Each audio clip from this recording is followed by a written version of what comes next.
Right, is he recording now? Yes. Hello, do you want to look at the camera all the time? Yeah. Because I'm going to have to glance ours. My name's Chris Keane. I'm Chair of Governors of Cherryfold Community Primary School in Burnley. I've been a governor since 1984 and seen lots of changes in that period of time. In terms of describing the sort of school I work in, Cherryfold Community Primary School has got just under 400 pupils, so it's a two-form entry primary school. It's got the highest level of free school meals, or near the highest level of free school meals in Lancashire, so there's a lot of poverty and disadvantage. But we do, as a result of that, get money from Pupil Premium, which is deployed to provide extra support to children who need interventions and other means of support to enable them to do their very, very best. So that's the characteristics of the school. We recently inspected in September of last year, which we got a good judgment, having been judged good 4 years previously. So we've secured that judgment and are now working towards being outstanding, because they did highlight some characteristics of the school where we were moving towards outstanding. My role and responsibility as a governor, I chair the governing body, so the governing body meets 3 times a year, once each term. Very occasionally it might have a special meeting to look at a specific issue, but usually it's one governor's meeting per term.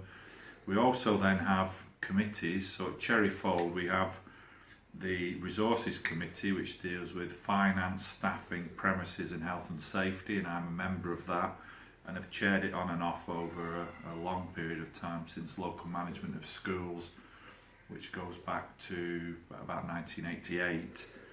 I'm also a member of the Standards and Effectiveness Committee, and that committee, as the name suggests, looks at the progress our pupils make against the targets that they have individually and the targets we set for each group, each cohort of pupils, and we look at things like progress boys are making, girls are making, pupils on free school meals, children with English as an additional language, so we really look very, very carefully at pupil progress, and I chair that committee and have done since it was established about 6 years ago. How do we help the school to uphold their aims and values? Well, the governors have been involved, and we're just about to review this. We went through a process that involved pupils, parents and carers, staff and governors, which looked at the aims and values of the school. We did that 3 years ago, and that produced a statement that was boiled down basically to 3 words: enjoy, respect, succeed. So that sums up everything about the school. But we do have a statement that's up in school that has a series of words that again that group, different groups of people, parents, teachers and other staff, governors and children came up with about other aspects of school life. So that's striving hard, working hard, a whole variety of other things. So we're very much part of that. And my role as a governor in relation to policies and procedures, all policies that come to the school come initially from Lancashire County Council.